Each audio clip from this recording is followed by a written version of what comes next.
मतलब वो पॉइजन की बोतल आती है ना, वो पॉइजन की बोतल आती है, उसको जहर बोलते हैं। पॉइजन ऊपर लिखा हुआ होता है ना, तो वो लोग हम लोग कभी हाँ। पीते हैं? तो वो हम लोग कभी नहीं। नहीं पीते हैं। लेकिन ये दादा भगवान के कविराज क्या बोलते हैं, तो जहर किसको बोलते हैं? अगर हमने किसी को या किसी ने हमको कुछ उल्टा बोल दिया कि तुम्हारे में अक्ल नहीं है, तो हमको कैसा लगता है? मीठा लगता है कि कड़वा लगता है? कड़वा लगता है। हाँ, तो उसको जहर बोलते हैं। जो जो चीज हमको कड़वी लगती है, वो सारी चीज जहर, उसको सब चीज को क्या बोलते हैं? जहर बोलता है। तो कविराज जी क्या बोलते थे कि जहर तो तुम्हारे पीवाज पड़ते, हिसाब बीचे व्यवहार। तो क्या आपने पहले किसी को कड़वा दिया होगा, उसके फल स्वरूप से आज हमको ये कड़वा मिलता है। समझ गए ना? तो जो हिसाब, ये जो पूरा जो व्यवहार है, वो कैसा है कि हिसाब के अधीन हमको जहर आता है। अगर हमने किसी को अमृत दिया होगा तो हमारे पास भी मीठा यानी अमृत आएगा। बरोबर है? तो आपको अगर चुकता करने का है, नया हिसाब नहीं लगाने का है, तो क्या करने का है? तो दादा भगवान इसके बारे में बोलते थे कि आप जमा करना सीख लो। क्या करना सीख लो? जमा जमा करना। करना।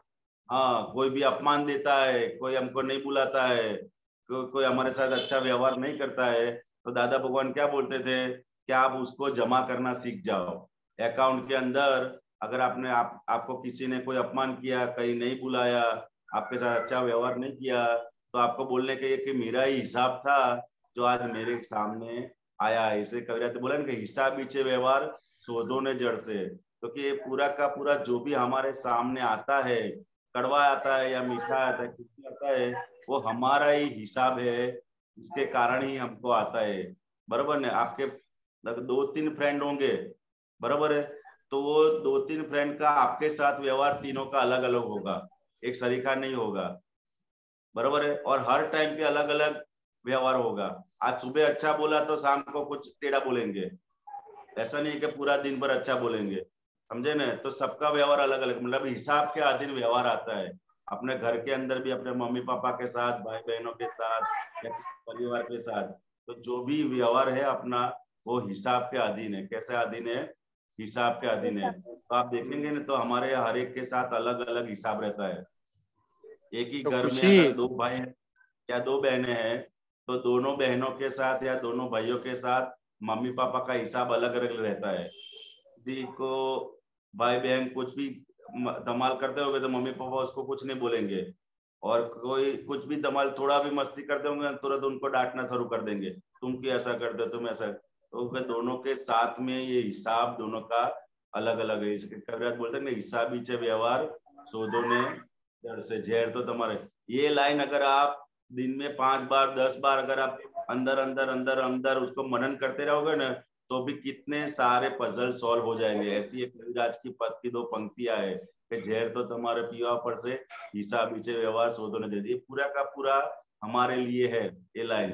तो आपको जब भी याद आए ऐसा कुछ अपमान का प्रसंग आवे, तो ये लाइन आपको अंदर अंदर रिपीट करते रहने की, जहर तो तुम्हारे पिया पर से, हिसाब बीचे व्यवहार। बराबर है?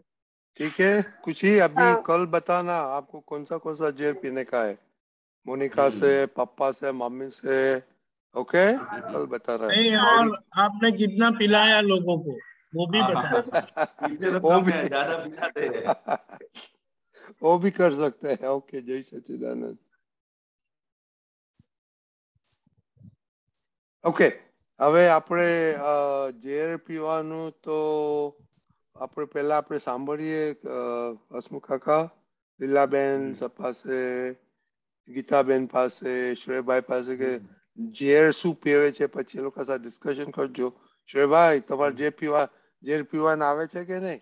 થોડી વાતો કરો. પછી આ લીલાબેને તો સવારના હિન્દીમાં તો બહુ કહ્યું હતું ઝેર પીવાનું. और आपका वो गीता बहन का जेर क्या है वो बताना, आप सुबह नहीं बताया था तो अभी बताना. ओके दीपकान जी. ओके, या जय सच्चिदानंद। जय ओके, सच्चिदानंद. ओके टू शेर भाई. स्टार्ट। ओके, जय सच्चिदानंद। जय ઝેર હા, सच्चिदानंद। ઝેર પીવાના ને એ બધા સંજોગ તો આવ્યા જ કરે છે. મેં ખાલી એક જ વાક્ય કહેવા માંગુ છું, જો દાદાની આજ્ઞામાં મેં નહીં રહું તો પછી એ મને ઝેર લાગશે, જે સામેવાળો મારું અપમાન કરે છે કે જે કરે છે. કારણ કે ઓબ્વિયસ છે કે આગલા મારી કોઈ ભૂલ થઈ છે, મેં પીવડાવ્યા છે બધાને, એટલે જે સંજોગ આજે સામે આવ્યો છે. પણ હવે આપણી પાસે આ હત્યા છે દાદાની આજ્ઞાનું, શુદ્ધાત્મા અનુભવનું, તો એટલે મારે તો એ બાજુ જોવાનું જ નથી, ઝેર પીએ છે કે નથી પીતા. મારે તો આ બાજુ જ રહેવાનું છે, દાદાની આજ્ઞામાં, શુદ્ધાત્મા અનુભવમાં મારી જેટલી ભૂલો થાય છે ને ધોતા જવાનું છે પ્રતિક્રમણ કરીને. તો આઈ ડોન્ટ થિંક કે પછી કોઈ ઝેર પીવાનો કે એવો કોઈ પ્રસંગ આવે, એ અમૃત જ રહેશે આપણા માટે. તો જય સચ્ચિદાનંદ. જય સચ્ચિદાનંદ. ગીતાબેન. જય સચ્ચિદાનંદ પોતાનંદજી. બોલો બોલો તમારું. આપણે કોઈકને બે લાડવા આપ્યા હશે કડવા, તો બે લાડવા કડવા પાછા મળવાના જ છે. કોઈકને કંઈક આપણી વાણીથી ખરાબ લાગ્યું હશે, કંઈક પણ કર્યું હશે, તો એને તો કડવું લાગ્યું જ છે, એને ઝેર જેવું લાગ્યું છે કે આ કેમ આવી વાણી બોલ્યા હશે ગીતાબેન. એટલે એ વાણીથી એમને લાગે સામેની વ્યક્તિને કે આ કેમ આવું ઝેર જેવું બોલ્યા છે એમ. પછી આપણે એને પ્રતિક્રમણ કરીને એ કરી લઈએ છીએ. એટલે આપણે જેને જો બે મીઠા લાડવા કોઈના ઘરે મોકલ્યા હશું, તો બે મીઠા લાડવા જ ઘરે પાછા આવશે. એટલે આ તો હિસાબી જ જગત છે કે જેટલું આપણે આપ્યું હશે તેટલું જ પાછું આવવાનું છે.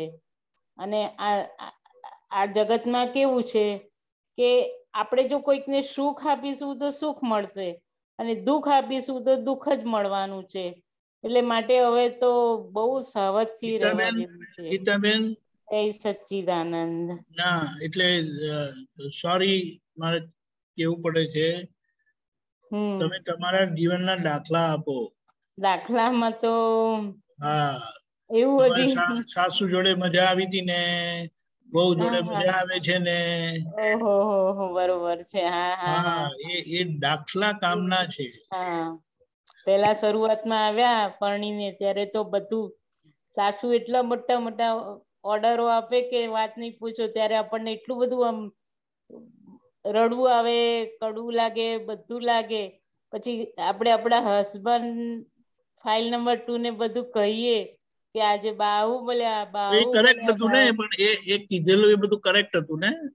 હા હા, કે બધું કે આપણે ઘણી વાર કામ ના કરીએ તો કે બા કે આ કામ નથી કરતી, બેસી રહે છે, સુઈ રહે છે, એવું કે બા આપણને.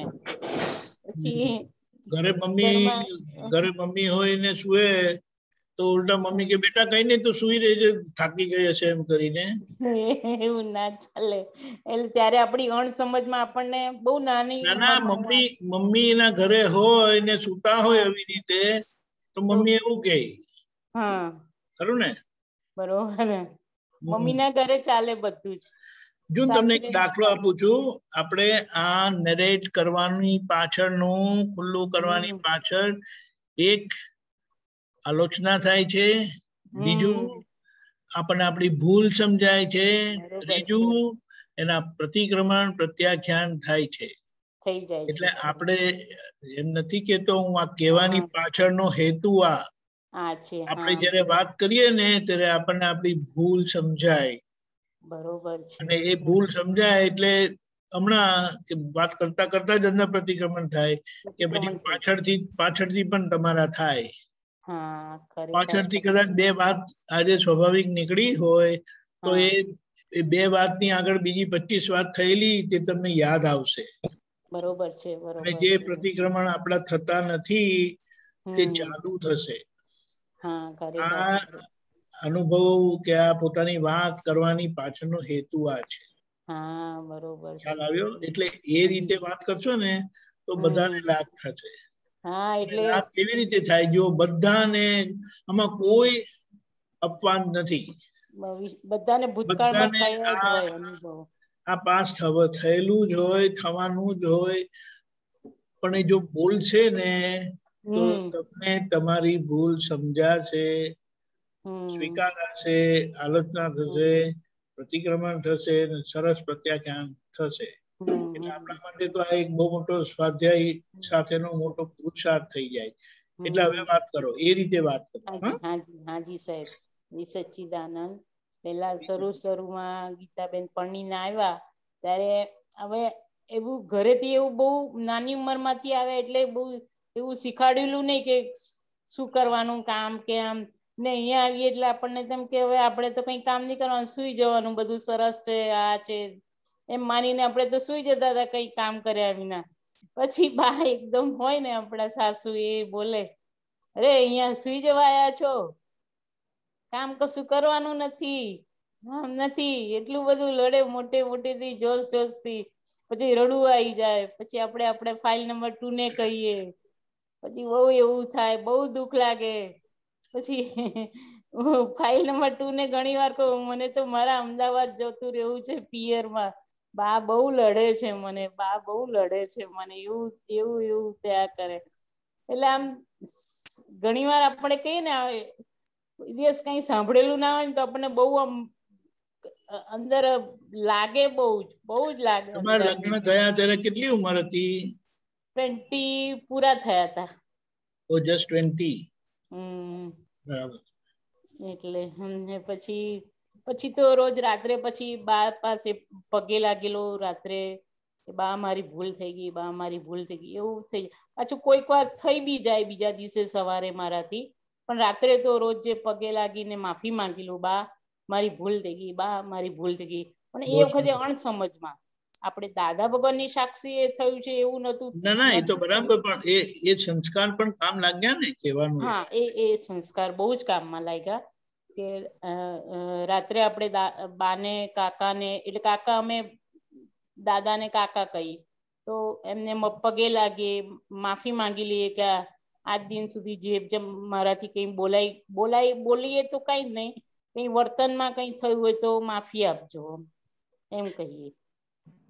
એવી રીતનું મેં જોયેલું છે કે સાધુ મહારાજ, તમે દિગંબર ધર્મ પાડો છો એટલે એ સાધુના શું કહેવાય, એ લોકોના નિયમ નહીં પણ એ લોકોની શું કહેવાય દિનચર્યા સંબંધી આચાર સંબંધીમાં આવે છે કે ગુરુ મહારાજ પાસે પોતે પ્રતિક્રમણ કરે.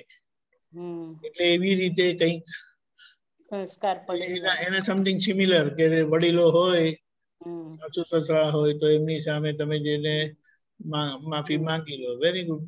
પણ એવું એ માફી માંગેલું આપણી પાસે પસ્તાવો કરાવે છે. દાદા પાસે આવ્યા પછી જે પ્રતિક્રમણ છે એની તો કઈ વાત થાય એમ છે જ નહીં. બરાબર છે. બરોબર સાહેબ. જય સચ્ચિદાનંદ. લીલાબેન, લીલાબેન, પૂજા. જય સચ્ચિદાનંદ. हाँ बोलिए.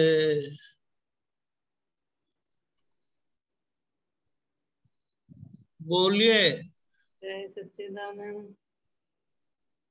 बचपन से लेके अभी तक तो बहुत ठेस पहुंचाई सबको, बहुत गलती की. समझ में नहीं आया, क्या बताया? बचपन से लेके आज तक सबको दुख ही दिया.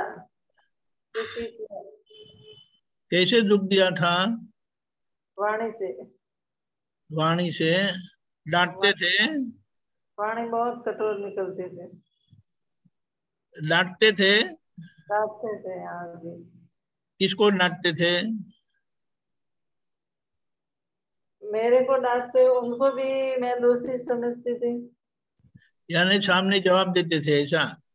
ऐसा जवाब देते थे. किसको जवाब देते थे? एक दो उदाहरण दो, किसको जवाब देते थे? बचपन में बहन भाई के साथ. बड़े की छोटे? बड़ी एक बहन है, बाकी सब छोटे, 5-4 छोटे हमारे से. अच्छा, तो बड़े बहन को भी आप डांटते थे? बड़े बहन मेरे को डांटते, मैं उनको डांटती थी. वही तो बोलती थी दोपहर की सत्संग में. लेकिन वो जो डांटते थे वो तो ऐसे ही डांटते थे कि आपकी गलती पर डांटते थे? वो छोटा मोटा काम के लिए. मैं सोचती थी मैं अच्छा करूं, तुमको आता नहीं है, वो ऐसा बोलते हैं. आप वो आपको बोलते हैं आपको अच्छा आता नहीं है, नहीं ये बड़ा अच्छा है, ये ऐसा याद करते हैं ना तो उसके साथ जुड़ा हुआ बहुत सारे जीवन के प्रसंग हमें याद आ जाते हैं, और याद आने पर हमें हमारी गलती समझ में आती है और उसका अच्छा सा प्रतिक्रमण होता है। हमारा तो काम दोष अभी दिखाई तो देना चाहिए, क्योंकि दोष तो हुए ही है, गलतियां हुई ही है। और अभी तो वो मुझे क्लियर दिखती है, क्या बताया? अभी तो वो गलतियां वाणी से निकली हुई वो क्लियर दिखती है। बहुत अच्छे, बहुत अच्छे। ये दिखना ही बहुत महत्व का है। हमने देखा ना, वही सबसे बड़ा प्रतिक्रमण है। और फिर बाद में हम औपचारिकता से भी जो प्रतिक्रमण कर लेते हैं तो वो हमें दोष मुक्त करता है। उसका वही शक्ति इसका इसका एक अच्छा समाधान क्या दिया है दादा भगवान ने, कि जो अज्ञान में गलती की थी वो पहाड़ जैसी थी। अज्ञान में जो गलती, वो तो अभी अभी ये जन्म में ज्ञान मिला, तो आगे का हिसाब तो सब अज्ञान का ही था, तो उसका परिणाम पहाड़ जैसा आता है। उसका मतलब क्या है कि पहाड़ जैसे धक्का लगता है, इसीलिए हम जागृत नहीं रह पाते और गलती हो जाती है, वो धक्का वो आता है उस गलती टाइम तो हो दिखता जाती है। लेकिन ये शुद्धात्मा दृष्टि के साथ हमें अपनी गलती का एहसास होना, उसकी आलोचना होनी, और प्रतिक्रमण जो किया जाता है वो इतना छोटा कंकर जैसा हो जाता है। ये दृष्टि के साथ का जो प्रतिक्रमण है ना, वो इतना बलवान है, पहाड़ को एक कंकर जैसा बना देता है। क्योंकि पहाड़ का धक्का लगने से हम जागृत नहीं रह पाते और हमसे आज गलतियां कुछ हो जाती है, हो जाती है। उसकी असर हो जाती है, और कई बार सामने जवाब भी देते, या हमारा आचरण भी कुछ बिगड़ सकता है और बिगड़ता है। तो यहाँ पर हमें ये प्रतिक्रमण करने से वो कंकर जैसा हो जाता है, और कंकर जैसा होने पर जब उसका परिणाम वापस आएगा, आज जागृति नहीं रही, लेकिन जब वो दोबारा आएगा ना तो पूरी जागृति रहेगी, संपूर्ण जागृत रह पाएंगे, और तब वो खाली हो जाएगा। ये समझ में आया? ये हमारा बीच वाला एक एडजस्टमेंट हो जाता है, ये समय के परिणाम से, समय के कारण। कलयुग का समय है और ऐसे में हमें ज्ञान मिला है, इसीलिए कहा कम से कम एक अवतारी है ये ज्ञान। और बहुत सारे महात्मा ऐसा ही भावना करते हैं कि अगले जन्म में मुक्त होना है, कि यहाँ से सीधा महाविद्य क्षेत्र जाकर प्रभु के दर्शन करके हम मोक्ष जाए। लेकिन उसके पीछे हमें इस तरह का पुरुषार्थ करना रहता है। जय सच्चिदानंद। तो ये अंदर वो बहुत उदासीनता रहती है, वो किस लिए रहती है? क्या बताया? उदासीनता क्यों रहती है?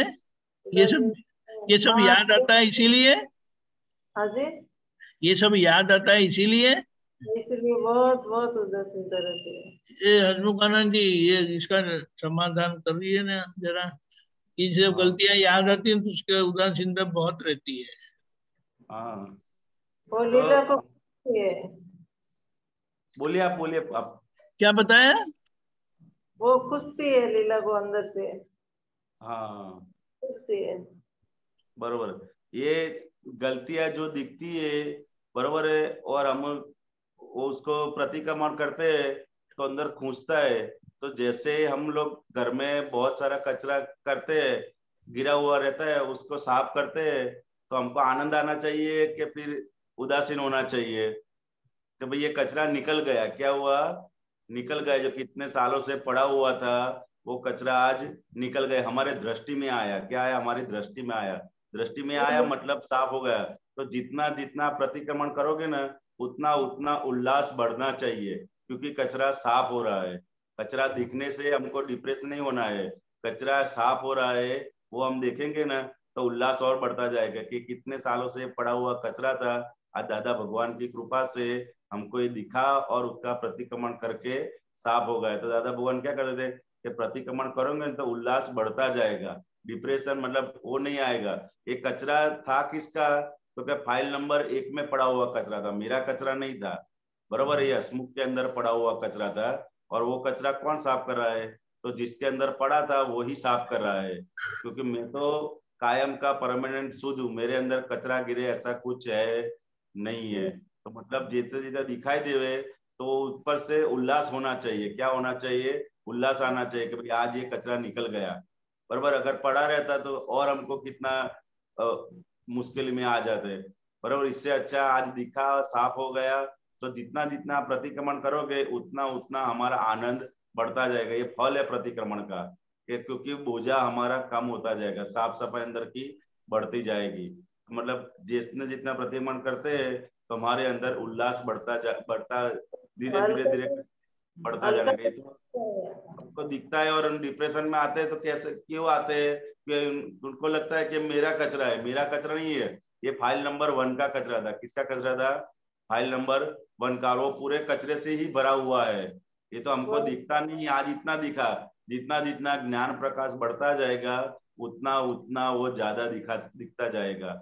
और दादा भगवान बोलते थे कि जब हमको वो राई का दाना बोलते हैं, राई का दाना जितनी भूल हमको पहाड़ जितनी दिखाई देगी ना, तब वो भूल हमारे अंदर से धीरे धीरे जाने की शुरुआत हो जाएगी। लेकिन अभी हमारा क्या हाल है कि पहाड़ जितनी भी भूल होती है ना, तो भी राय के दाने जितनी दिखती है, मतलब छोटी दिखती है, कितनी भी बड़ी भूल होती है लेकिन हमको दिखती है छोटी दिखती है। लेकिन जब ये छोटी भूल हमको पहाड़ जितनी दिखाई देगी, छोटी सी भूल हुए लेकिन हमको पहाड़ जितनी दिखाई देगी ना, तब ये भूल जाने की शुरुआत होती जाएगी। तो आज हमको ये देखने को मिला है, और हमको बहुत ही उल्लास होना चाहिए। फाइल नंबर 1 को बोलना चाहिए कि आज आपने अच्छा काम किया, कि आज ने सब पूरा साफ हुआ। जितना साफ रहेगा उसका उतना आनंद बढ़ता है, कि साफ रूम में हम बैठेंगे तो भी हमको आनंद बैठता जाएगा, समझ गए ना। तो ऊपर से उल्लास बढ़ता जाना चाहिए हमारे अंदर। प्रतिक्रमण से हमको वो नहीं होना चाहिए कि भाई ये क्या है, ये दिखा मतलब अच्छा हुआ कि आज दिखा हमको, बराबर है। लीला को लगता है कि इतना कचरा लेके एक ट्रक भरा, बहुत बहुत कचरा है, इतना भरा। हाँ, वो तो ये फाइल नंबर 1 मतलब ये जो पूरा है ना, ये तो हमको बाहर से अच्छा दिखता है, वो पूरे का पूरा कचरे का ही भरा, मतलब कचरा मतलब अज्ञानता से ही भरा हुआ है। ये तो ज्ञानी पुरुष और दादा भगवान का ज्ञान तो अभी मिला है हमको, तो अभी नया जो बनता है वो नया कितना अच्छा सब आ रहा है माल, बराबर है। तो हमको वो देखने का है कि तो पुराना था और वो निकल रहा है, क्या है, पूरा निकल रहा है। और निकलते टाइम भी हमारे दृष्टि मतलब प्रतिक्रमण रूपी हमारे हथियार से साफ करते चला जाएगा, तो फिर वो आगे आगे आके हमको नड़ेगा नहीं। वो कचरा है, सिर्फ कचरे को कचरे की दृष्टि से ही देखने का है, बराबर। निकालिए, कुछ भी अच्छा है या बुरा है, ये फाइल नंबर का 1 का जो माल है वो पूरे का पूरा निकालिए। अच्छा निकलता है वो भी निकालिए, और जो बुरा निकलता है वो भी निकालिए। लेकिन बुरा निकलता है, अगर किसी को दुख होता है तो हमको उसका प्रतिक्रमण अवश्य होना चाहिए, बराबर है। कितना बुरा है अच्छा है उसमें हमको ज्यादा पढ़ने की जरूरत नहीं है। ये निकाली माल है पूरे का पूरा। दुकान है जो खाली करती हुई दुकान है, इसके अंदर अच्छा भी माल पड़ा हुआ है, खराब भी माल पड़ा हुआ है। लेकिन अगर हमको दुकान खाली करने की है तो हम क्या देखते हैं कि भैया सबका सब माल कैसा है, निकाली माल है, आप ले जाओ।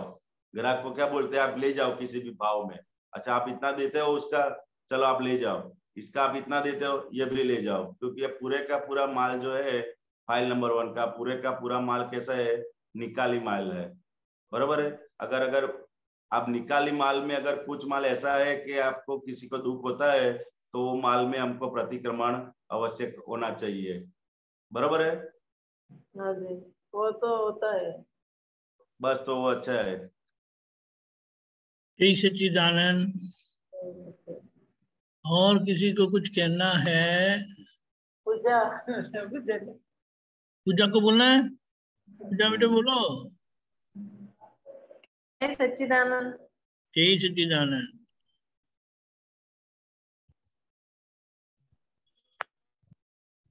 क्या बोलना?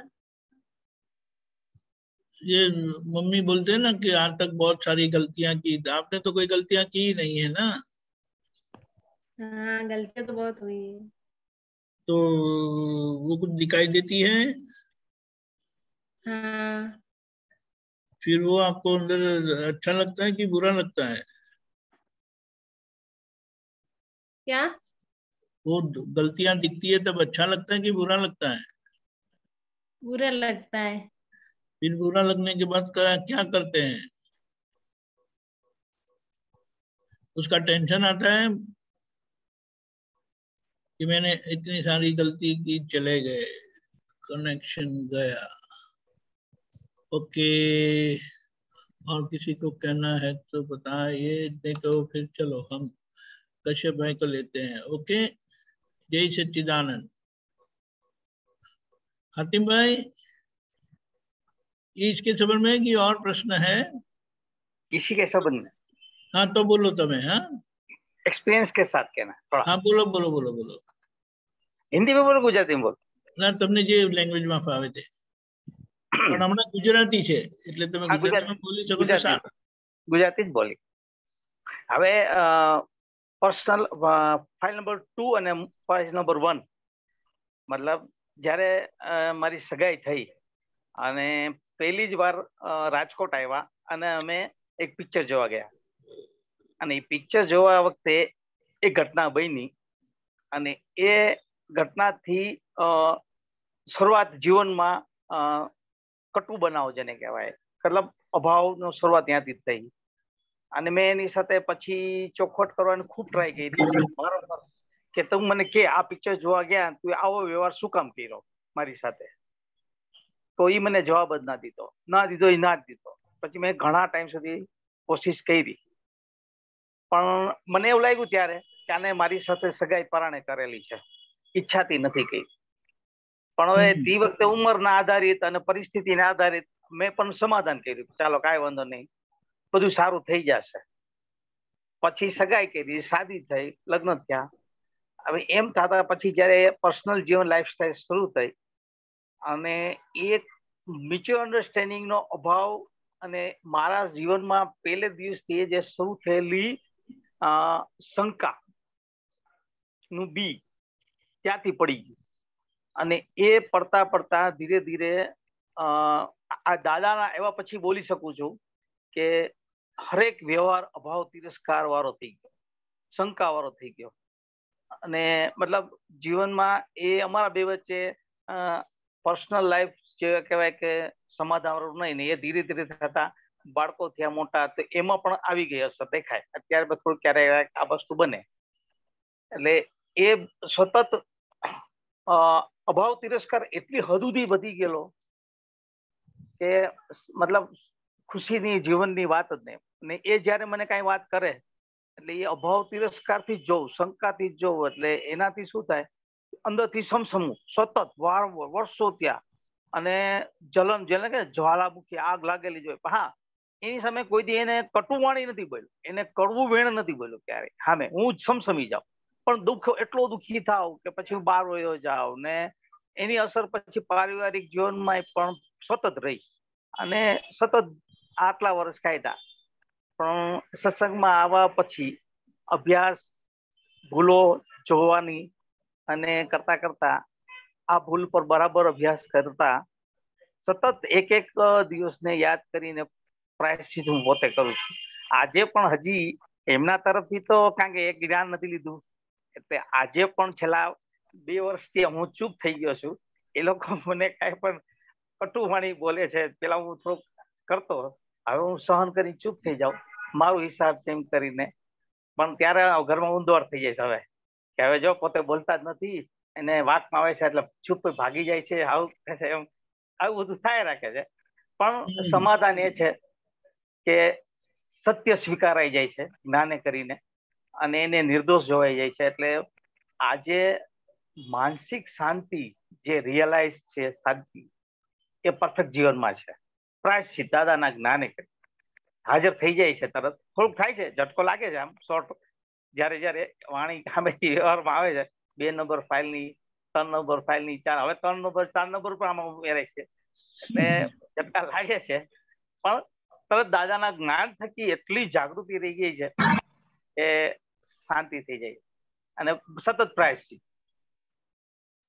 એક એક પ્રસંગ, એક એક ઘડી એ જે વાત કરે છે સમયમાં મારી પૂર્વની ભૂલો, મારી બિલીફો પર પૂર્વ અભ્યાસ કરીને એક જે સમયે જે મારા વિચાર શંકાઓ મેં નાખી એને યાદ કરીને આત્માને સામે રાખીને હાથી માફી માંગી લે.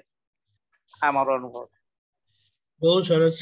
એક વસ્તુ તો છે કે આ જ્ઞાનથી આપણા જે પ્રતિકાર જે હતા, રિએક્શન્સ બધા તે બંધ થઈ ગયા, બંધ થતા જાય છે યા બંધ થઈ ગયા અને ઉપરથી પ્રતિક્રમણ થાય છે. જે પહેલા બોલતા હતા તે હવે બોલવાનું પણ એવું રહેતું નથી, ઓછું યા બંધ થઈ જાય. અને બેસ્ટ વસ્તુ પ્રતિક્રમણ જે થાય છે ને, અને એમાં સામાન નિર્દોષ દેખાય છે તો બહુ મોટી વાત થાય છે. આ જ્ઞાન વગર પોસિબલ નથી. શક્ય નથી, શક્ય નથી, શક્ય નથી. Dam sure. બરાબર છે, બરાબર છે. અને મહાત્માઓ છે પણ કહું કે જેમ દાદા લખે છે ને કે દરેક મહાત્માના અંદર શુદ્ધાત્મા જોવા, આ વાત પેલા મને નોર્મલ લાગતી હતી કે ભાઈ ફોર્માલિટી દાદા કે છે તો દાદાના દરેક આત્મામાં શુદ્ધાત્મા જોવા, શુદ્ધાત્મા જોવા. પણ હું તમને સત્ય કહું, હમણાં આ મોહરમના અંદર હમણાં 10 દિવસ 2 દિવસ પહેલા મોહરમ ગયા અમારા, ત્યારે અમે મસ્જિદમાં જાય માયત સાંભળવા, કથા સાંભળવા, બરાબર. તો ત્યારે આ આટલા વર્ષોમાં એ પહેલી વાર દાદાએ મને રિયલાઇઝ કરાવી દીધું. અને એ શું કે મેં જે દાદાએ જે જ્ઞાન દીધું કે દાદા એમ કે મહાત્મામાં શુદ્ધાત્મા જાઓ, તો મેં એ એપ્લિકેશન કર્યું અહીંયા અમારા મસ્જિદમાં દરેકના અંદર શુદ્ધાત્મા જોવાનું. પહેલી દિવસે શુદ્ધાત્મા જોયા બધાના અંદર અમારા ભાઈઓમાં. તો બીજે દિવસે શું ઘટના બની, મને મસ્જિદની અંદરમાં દાદા ભગવાન સાક્ષાત કેમ હાજર થયા હોય. અને મારું એ આટલા વર્ષોમાં મેં તમારા જ્ઞાનમાં આવ્યો, સત્સંગમાં આવ્યો, પછી પ્રાયશ્ચિત બધા યાદ કરું, બધા પ્રયાસ એક એક યાદ કરીને કરું છું. પણ દાદા ભગવાનના જ્ઞાન થકી મસ્જિદમાં પહેલી વાર મને દાદા ભગવાન યાદ દેવડાવ્યું કે મેં જ્યારે પણ મસ્જિદમાં જાતો ત્યારે મસ્જિદની અંદર બધા ભાઈઓના અવગુણ જોતો, એની ખામીઓ જોતો. અરે મને એટલો અહો થઈ ગયો કે દાદા તમે મને શું બતાવી દીધું, મને શું ખુલ્લું કરી દીધું મારી જીવનની. આટલી હદ સુધી બેદરકારી, ખુદાના ઘરમાં ખુદાના બંદાની હું અવગણના કરું, આટલી હદ સુધી એક એક પ્રસંગ યાદ કરીને રોયો હું. અને દાદાને સાક્ષી રાખીને શું માફી માંગી. અને એ જે ક્ષણ મને ધન્ય થયું કે મતલબ મને મારો અવતાર ધન્ય થઈ ગયો. મને એમ થઈ ગયું કે હવે મને મોત આવી જાય ને તો મને હકીકત દાદા એ મને શક્તિ કરતા. આટલું કેવડું પાપ, કરોડો લોકોને કરોડો મસ્જિદમાં જઈને મંદિરમાં જઈને મેં અનુભવ કરેલા હિસાબે તો યાદ નથી. મસ્જિદનું તો મને દાદાએ સાક્ષાત યાદ દેવડાવ્યું, એક એક પલ યાદ દેવડાવ્યું. કેવી રીતે હું જોતો હતો તો ત્યારે ખબર પડી કે દાદા શું ભાવથી કહેતા હતા શુદ્ધાત્મા જોવાની. હવે ખબર પડે કે ક્યારે આ સત્સંગમાં તો એક સેકન્ડમાં કોઈ મહાત્માની ભૂલ ના જોવાય. એ કે આપે ને કે ના વ્યવહારને ના જોતો, એ હવે બિલકુલ સમજ આવી ગઈ. ધન્ય છે દાદા. અશોકાનંદજી બોલો. હા, તે દાદા ભગવાન ની આ એકદમ કૃપાનું ફળ કહેવાય કે દાદા ભગવાનની જે પોતાના અનન્ય ભક્તિ છે દાદા ભગવાન માટેની. એટલે દાદા ભગવાન કહે ને કે અમે તમે જ્યારે પણ યાદ કરશો ત્યારે હાજર થઈ જઈશું. તો કે મસ્જિદની અંદર આટલા સમયથી જતા હતા, પણ જે જ્ઞાન નો ઉપયોગ એમને જે દાદા ભગવાનની મય અંદર ઝળક્યું કે ભાઈ આપણે આ મસ્જિદની અંદર આવ્યા છે અને દરેક જીવની અંદર શુદ્ધાત્મા ભગવાનને એમને દર્શન થયા. તો એ દાદાની કૃપા કહેવાય. દાદા ભગવાન કહે છે કે આ જ્ઞાન અમે એવું આપેલું છે કે તમને હર ક્ષણે તમને હાજર થઈ જશે. અમે હર ક્ષણે તમારી સાથે હાજર રહીશું. જો પોતાની અનન્ય ભક્તિ હશે દાદા માટેની તો એ જ્ઞાન હંમેશા તમને દરેક પ્રસંગે તમને જાગૃતિ આપશે. હવે ખૂટે છે શું તો કે આપણી અનન્ય ભક્તિ અને આપણું સમર્પણ જેટલું દાદા માટે હશે એટલું દાદા દરેક પ્રસંગની અંદર આપણને ચેતવતા રહેશે અને આપણને જાગૃત કરતા રહેશે. સમજ્યા ને? તો આપણી જ ભક્તિ અને આપણું અનન્ય સમર્પણ જ હવે ધીરે આપણે વધારતા જઈશું. એટલે જેટલું વધારતા જઈશું એટલું આપણને દાદાનો અનુભવ સમગ્ર જગ્યાએ થતો જશે એવું મને સમજાય છે. જય સચ્ચિદાનંદ. જય સચ્ચિદાનંદ. Very good. આશીર્વાદ આપો. અનન્યપણું સમર્પણપણું દાદા જેમ ઈચ્છે છે એમ થઈ જાય. એકચ્યુઅલી દાદાનું પોતાનું જ પ્રમાણ એવું છે કે એમની અંદર જે લેવલની પ્યોરિટી આપણે કહીએ, જે આખું આદર્શતા જે આપણે કહીએ, બધી વાત જે બધી હમણાં લગી આપણે બધી આ સત્સંગમાં સાંભળી, એ બતાડે છે એમનો સમર્પણ ભાવ વિતરાગો પ્રત્યે જબરજસ્ત. અને એમણે જે વાત કરી કે અંદરના દાદા જ્યારે મારી ભૂલો દેખાડે ત્યારે હું સિન્સિયરલી એના પ્રતિક્રમણ કરી લઉં છું અને પ્રતિક્રમણ કરવાનું ચૂકતો નથી. જેની અમને ખૂબ અંદરથી શું કહેવાય સ્થિરતા રહે છે, ખુમારી રહે છે.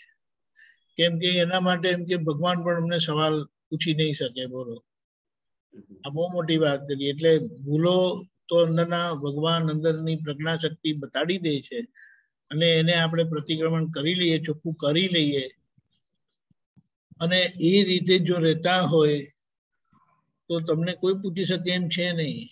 કારણ કે પ્રતિક્રમણ કર્યું એટલે કુદરતના ગુનામાંથી તમે છૂટી ગયા ટોટલી. કોઈ તમને પકડી શકે નહીં, કહી શકે નહીં. બહુ સરસ, વેરી ગુડ. અને આ અક્રમ વિજ્ઞાન થકી જ આ બન્યું છે. કારણ કે જે અક્રમ વિજ્ઞાન થકી જે અંદર જાગૃતિ ખુલ્લી થાય છે ને, એ જાગૃતિ આપણને બેસી રહેવા જ દેતી નથી, જંપીને બેસવા જ ના દે. તમને અંદરથી એ પ્રતિક્રમણ કરાવીને જ છોડે છે. ખૂબ સરસ. જય સચ્ચિદાનંદ. બોલો બોલો બોલો અંતિમભાઈ, શું કહેતા હતા? બસ હજી એક એવો અનુભવ બીજો એ જ દિવસમાં કે અમારા સૈયદનાને અમે બહુ માનીએ, ગુરુને. આ ફોર મતલબ અમારો એને શું કહો તમે? સૈયદના સાહેબ, સૈયદના. સૈયદના એટલે અમે લોકો એને બહુ દિલથી ફોલોઅર્સ થાય કે એનો પહેલો બોલ ઝીલવાની કોશિશ કરીએ. બરાબર છે. પહેલો બોલ એમ અમારી જ્ઞાતિમાં એવો, કોમ્યુનિટીમાં એવો ભાવ છે બધા. હવે મને એવો ભ્રમ હતો કે હું સૈયદના પૈડા બોલ ઝીલું. એટલે એમાં બે ઉદાહરણ હતા કે એક રાજકોટમાં મારી દુકાન ને મકાન મેં એના કહેવા પર વેચી નાખ્યું અને એક મારી કંપની વેચી નાખી, એમાં મેં 50 લાખ રૂપિયાની લોસ કર્યું. એ મને બહુ અભિમાન હતું. આવું એ મનમાં હતું કે મોલાને કેવો હું ફોલોઅર્સ છું એમ, કે એના કહેવા પર હું રોડ ઉપર આવી ગયો, મકાન દુકાન વેચીને બધું એમ. આ એક અભિમાન, અજ્ઞાનતા ગુરુની મતલબ એમ ફોલોઅર્સ છે એવો. પણ એ જે કહું છું આ 2 દિવસમાં, આ 10 દિવસમાં શુદ્ધાત્મા મસ્જિદમાં જઈને જોવાનું રિયલાઇઝ કર્યું કે દાદા કે આ દરેકમાં શુદ્ધાત્મા. તો એ જયારે શુદ્ધાત્મા જોવાની બીજી ઘટના એ શું થઈ કે દાદા ભગવાનના એ શુદ્ધાત્માઓના જોવાના પ્રમાણમાં એક જબરજસ્ત રિયલાઇઝ બીજું એ થયું કે મારી પરફેક્ટ સાબિત એ લેવલની કરાવી દીધી કે રિયલમાં હું મારા જે ગુરુ છે, ખરેખર ગુરુ જે માનવા જોઈએ હતા, જેનું એહસાન હોય જ, ખરેખર એ ગુરુનું માયનો તો નથી જ, એની અવગણના, એની વિરાધના એક ક્ષણ મને યાદ દેવડાવી દીધી. તુરંત આમ કેટલી હદ હતી ગુરુની, કુરાનની, મસ્જિદની, નમાજની, એના શુદ્ધાત્મા બધાની. એ મને એક મતલબ જે ને આમ 10-15 મિનિટના અંદરમાં તો એટલો બધો ઇતિહાસ દેખાડ્યો ને સાબિત કરી દીધું મને કે તું જોતો ખરા, તારી પર આટલું એહસાન, આ કુદરતનું તારી પર આટલું એહસાન, ને તું અધર્મ કેટલું કર્યું. જો તું આટલું અધર્મ કરવા છતાં તું તારા ગુરુની વિરાધના કરી, એની મજાક કરી, એના બોલને તું ખોટો કરવાની સાબિત કરી છે. એવું સાબિત થયું, ખોટું નથી બોલતો. મારા ગુરુને મેં ખોટા સાબિત કર્યા છે, જાહેર કરું છું. એને બોલેલા બોલને મેં મારા અંતરાત્માથી લોકોની વચ્ચે જઈને મેં ખોટા સાબિત કરવાની કોશિશ કરી છે કે સૈયદના કે આ કઈ ન હોય, આવું ના હોય, આ હું બોલ્યો છું. તો આવી જે બધી ઘટનાઓ થઈ એનું મને ત્યારે રિયલાઇઝ કરાવ્યું અને બતાવ્યું. તો અફસોસ થઈ ગયો ત્યારે આ દાદાના જ્ઞાન થકી સ્થિર થઈ ગયો. જગ્યાએ બેઠ, દાદા હવે અહીંયા બેઠ એમ, આ જગ્યા. અને એ પછી પ્રણ લીધું, નિશ્ચય લીધો ગઈ પર 2 દી પહેલા જ, હવે કશું નથી. હવે દાદાનો જે શબ્દ છે ને, આ વિનાશી દુનિયા કશી હવે નથી કરતી, ફક્ત દાદા કહે. આ શબ્દ રિલાઇઝ અહીંયા મને થઈ. જય સચિદાનંદ. જય સચ્ચિદાનંદ. અને એક વાત આપણે અહીંયા ખૂબ મહત્વની સમજવાની છે કે દાદા એવું કેન્દ્ર છે એક્ઝેક્ટનેસ નું, પરફેક્શન નું, કે એમને સમર્પિત રહેવાથી એ કોઈ વ્યક્તિ નથી, પણ 100%ની સાચી સમજણ. અને એના આધારે આપણે બધી જ રીતે ચોખ્ખા થઈએ છીએ અને મુક્ત થઈએ છીએ. એટલે એમાં આપણો કોઈ એવો ડાઘ, ભૂલ રહી શકતી નથી, રહી જતી નથી. એટલે આપણે જ્યારે કહીએ દાદાને સમર્પિત છીએ, તો એ દાદા એ સંપૂર્ણ સમજણ રૂપેનું પ્રમાણ રૂપ ઉદાહરણ છે. અને એ એટલું બધું જબરજસ્ત યશ નામ કર્મ સાથે પ્રગટ થયેલું છે ને, કે આજે જે કોઈ એમની સાંકળ ખેંચે ને, એમના નામ પર પણ જો એક નક્કી કરે ને, તો કઈ બધા જબરજસ્ત ફેરફાર થઈ જાય. જય સચ્ચિદાનંદ. 100%. જય સચ્ચિદાનંદ. જય સચ્ચિદાનંદ.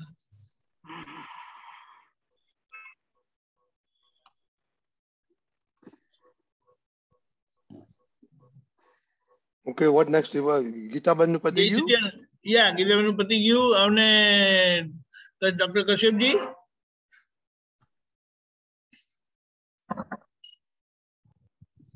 બધાને જય સચ્ચિદાનંદ. દગદીજી જય સચ્ચિદાનંદ. જય સચ્ચિદાનંદ. હસમુખ આનંદજી જય સચ્ચિદાનંદ. આનંદજી જય સચ્ચિદાનંદ. જી શેર કરું? કરો કરો.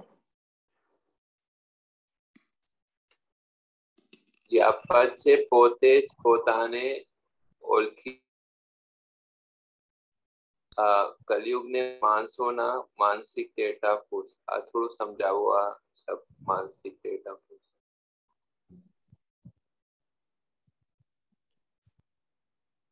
હિન્દુ ઇંગ્લિશ શબ્દ છે તો બતાવજો ને, તો સમજાવજો શું છે. કે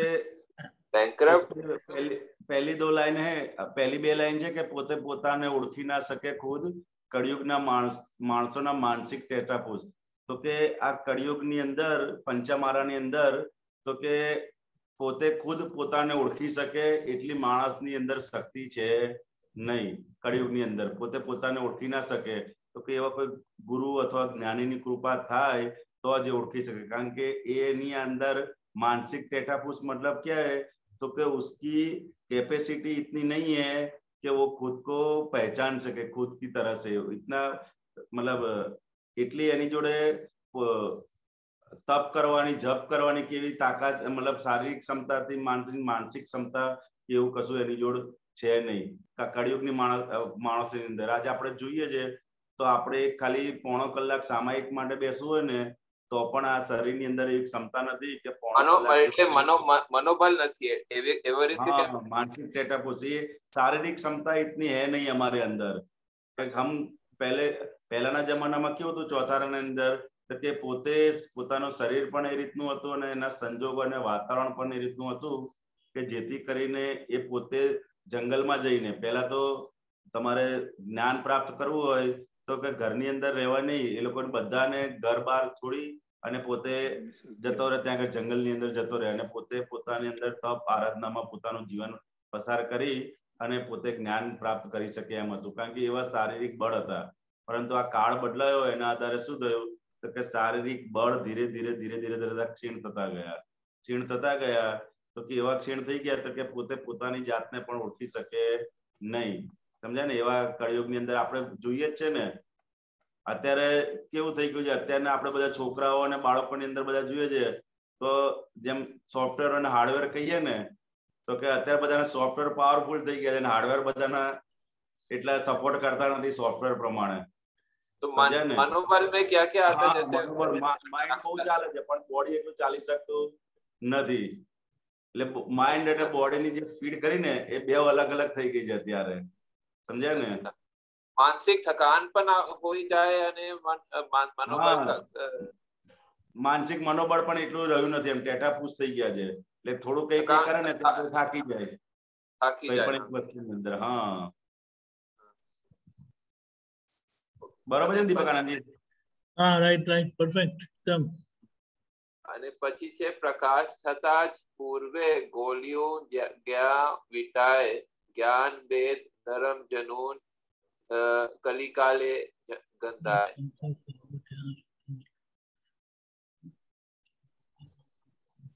કૃપાળુ સાથે કૃપાળુની સાથે ફર્યા ત્યાં સુધી ના સમજાય.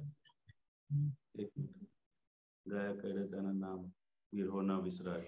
પ્રકાશ થતા પૂર્વે ગોળીઓ જ્યાં વિજાય જ્ઞાન ભેદ પ્રકાશ થતા પૂર્વે.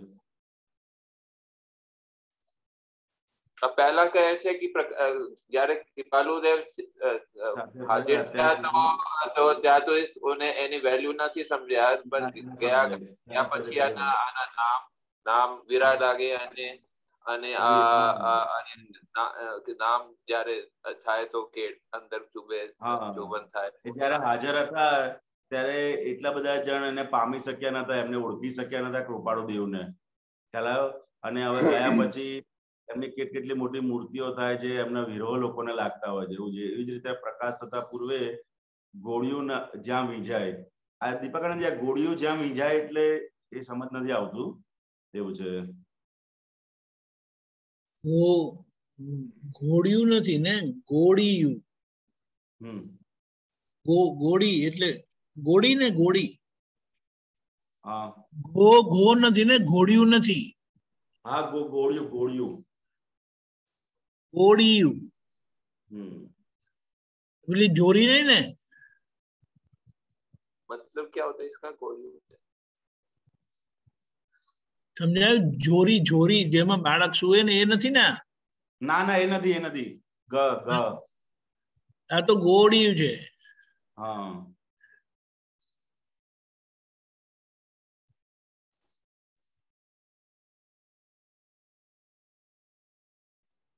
જ્ઞાન ભેદ ધર્મ કડી કાળે ગંધાય. વિંજાય.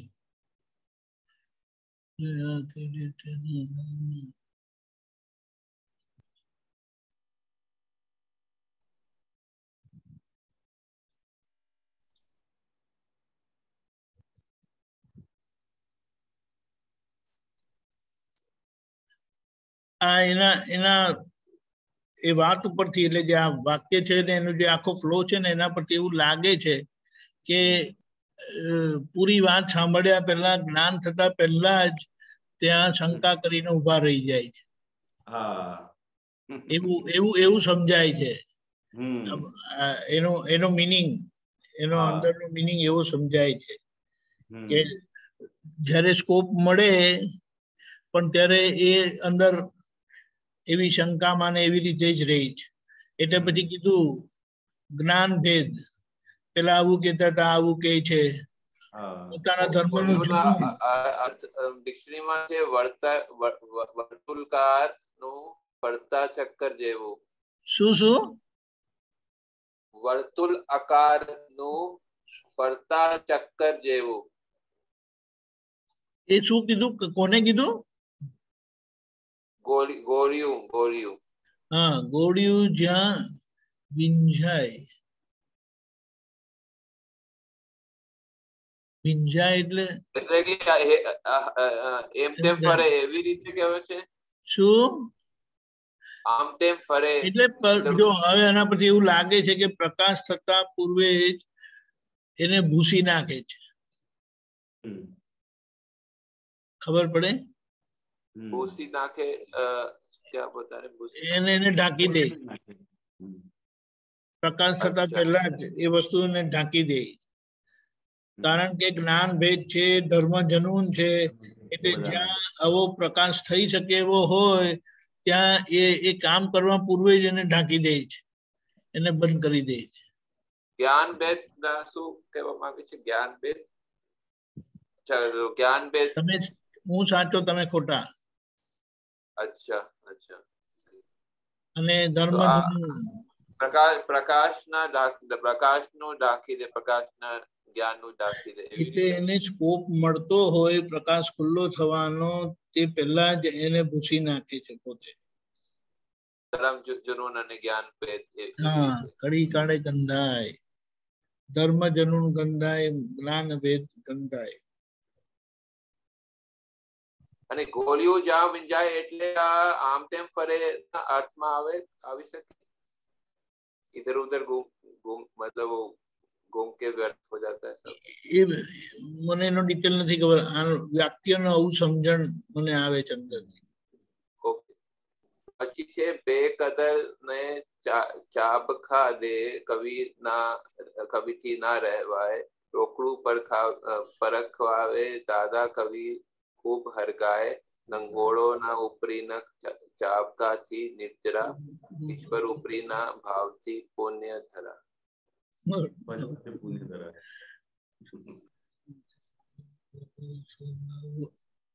બેકદર ને ચાપકા દે કવિથી ના સહેવાય, રોકડું પરખાવે દાદા કવિ ખુદ હરખાય. એટલે કહે છે કવિ કટાક્ષ કરે જો બેકદર વ્યક્તિ આવે દાદાના દરબારમાં, એવી રીતે કહેવા છે.